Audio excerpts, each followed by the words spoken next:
Welcome back to Lower Trestles here for Dawn Patrol and another beautiful day in Southern California. We do have some surf, but not the surf that we want out there for the competitors. With that said, though, some of the competitors making their way out there to keep that form, as we see Mick Fanning out there, as well as many of the locals, as we've seen every morning out here at Lower Trestles. Everybody loves to get a piece of Lower Trestles, including these two lovely ladies next to me. We'll now welcome in Rosie Hodge and current number 5 in the world, Lakey Peterson. Good morning, ladies. Good morning. How you doing? You're good, thanks. Did you get a chance to get out in the water this morning, Lakey? I did.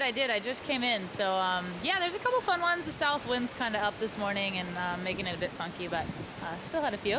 Well, no competition today, but obviously having a fantastic go so far in this event. You're into the semifinals.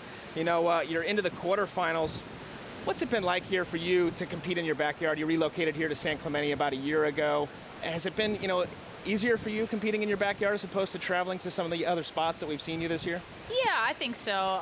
You just feel more comfortable, especially on days like today. Honestly, on lay days, I think it's the nicest to be home, just because it's not like you're staying in a different hotel room. Like, I'm in my own bed and my family's here, and I think when the waiting periods kind of go a bit longer, that's when it's really helpful. And so, yeah, I just feel real comfortable, and the crowd, obviously, it's so nice to have people behind me here and my family and everything. Well, let's talk about probably the biggest heat so far we've seen with the women in the Swatch Women's Pro, defeating current number 1 in the world, Courtney Conlogue. You knew you were going to have your work cut out. She's been probably the standout performer of the event so far. We saw her actually take to the air in one of her heats. What was this heat like for you? Oh, yeah. I mean, I knew going up against Courtney, I had to really surf my best. She's number 1 in the world for a reason, and she's been surfing amazing all week. I've been seeing her warm up, and I've been seeing her heats, and she's kind of had a 9 in nearly every heat. I was so bummed I didn't make that last maneuver. But yeah, so I don't know. I was trying to think more, not getting worried about her, just think more about myself and what I needed to do, and not get rattled that I was against her in that heat, and not think too much about what she was doing, just focus on what I was doing and what I needed to do to get the job done. So. And Labor Day weekend, the waves were absolutely firing. I saw you down here every day, relentlessly in the water, and you kind of had that aura about you that you've really been putting in the hard work, and you feel like it just looks like at the moment you're in the zone. Do you have that feeling inside of you when you pull on the competitive rash guard that, you really out here to win, and that's the zone that you're in the moment? Yeah, I do. I feel really good right now.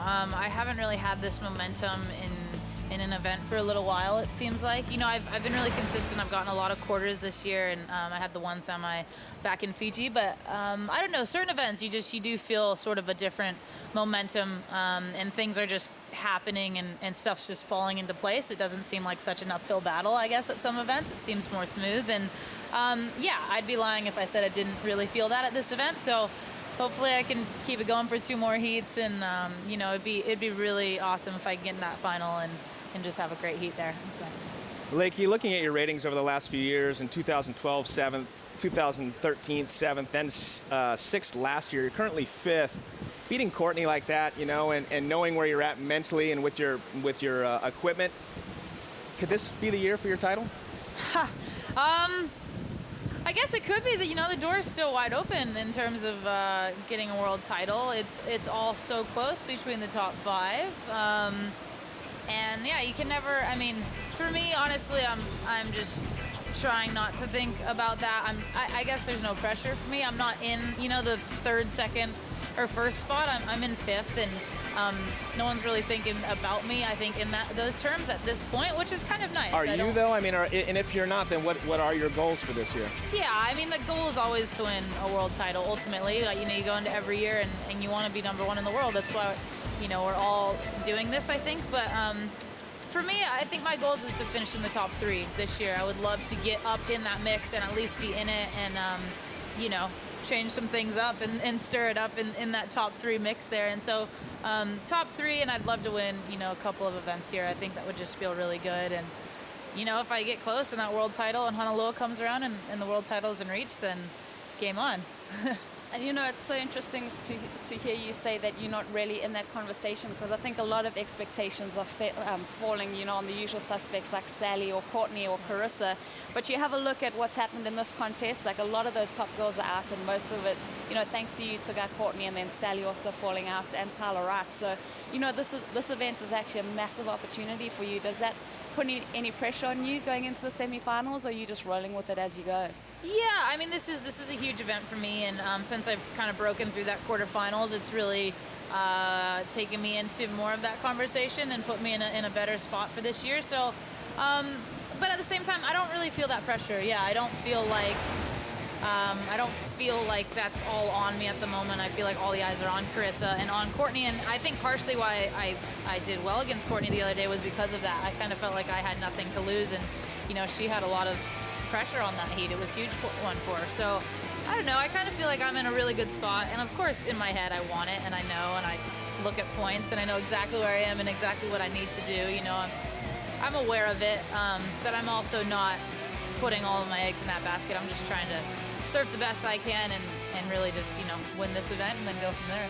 And then also yesterday when I was leaving, I heard Brandon Gilmet, the Hurley team managers, tell you to put that board on ice. You know, that does look like such a magic board underneath your feet. Do you feel like, you know, surfing and competing is more fun when you can rely on your equipment? Yeah, it really is. When you know, surfing, there's so many things that are out of your control. The waves, the wind, you know, judging. There's so many things that we can't control as surfers. And so when you get a good board under your feet, it's just one less thing to have to think about. You know the board's going to work well. And thank you so much to CI, because they've been honestly giving me the best boards I've ever had this year, I think. And yeah, the one I'm on now is a Rook 15, which I know a lot of guys are riding. Adriana's on that, Nat's on that a lot. So yeah, it's been really fun too to just learn more about boards this year, and working with Mike, you know, he's taught me a lot about that, and I think that's been just really cool, just to know your equipment and know what you're on. And yeah, this one feels great under my feet. So. Alrighty, well, up next on Dawn Patrol, we will have Mike Parsons, Lakey Peterson's coach, join us here on the set, as well as Lakey Peterson. Stay with us here on Dawn Patrol.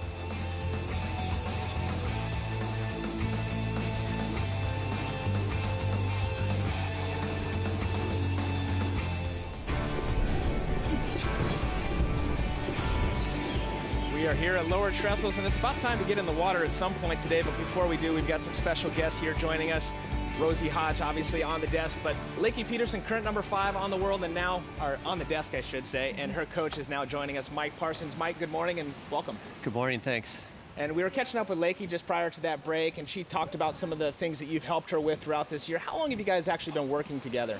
About 3 full years now, so it's been really fun to watch the progress, and we've had a blast. I travel to all the events with Lakey, and we spent a lot of time in the off season in Hawaii before Honolulu last year working on the bigger wave stuff, and it was fun to see that come to fruition at Margaret River this year when it was big, and her making the semis in Fiji was just it was really kind of a thrill for both of us, because that was an area we recognized that she needed to improve, and to get those good results in those places was really fun. And so at the start of the year, I mean, just to kind of give us an overview, do you guys look at the schedule, and is like, how do you guys kind of format the year, if you will? You look at the schedule, and like you said, you touched on the big wave side of things.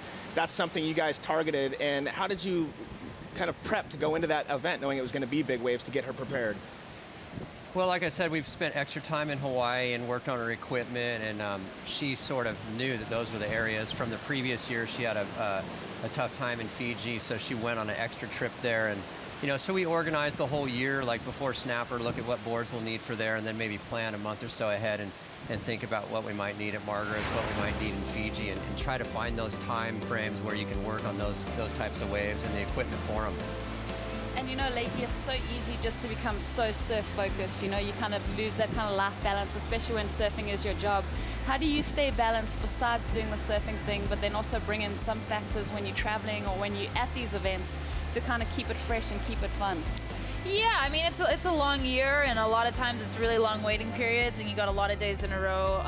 It's kind of weird. You have to shut off, but you also have to stay on a little bit, and you know, that can be tiring and taxing. And I don't know. This year though, it's felt different. It's my 4th year doing it, and I think I'm really able. I used to get really homesick, and it used to be really hard. I always used to want to kind of just be home after a couple weeks on the road, but now I just really have learned to just enjoy it. And also with Mike coming with me, you know, he knows all of these areas that we go to so well. So now we're going to like super fun surf spots that I never would have known to go to, or, you know, whatever, because he has that knowledge. So, you know, that's always super fun. And we try and keep it fun. Well, last year in Portugal, we went golfing, and I think I beat you. Yeah, You know, like, we do bring fun that up. stuff, yeah. Had to. But I also saw, I know, Mike, you have your pilot's license and you guys get to go to Mexico and go on those trips. But I also saw something on Instagram, Lakey, where you were looking at getting your pilot's license. So do you kind of, you know, get that kind of inspiration from Mike, or find different things that you would seem to enjoy too?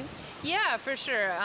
You know, we've done a couple of really fun trips down to Mexico, and Mike's got his own plane, and it's just been super cool. Obviously, when we fly there in his plane, I've just been able to sit up front and kind of check out what he's doing and take the controls for a second. And I don't know. I just think it's been cool. It really inspired me to want to learn, how to fly, and to focus on something else too. Like you said, that's a great point. When I'm on the road, you know, I can study that and kind of turn my brain off from surfing. And obviously Mike's a pilot, so I ask him questions all day long. Half our conversations are probably about flying, not even surfing now. But no, it's really fun, and yeah.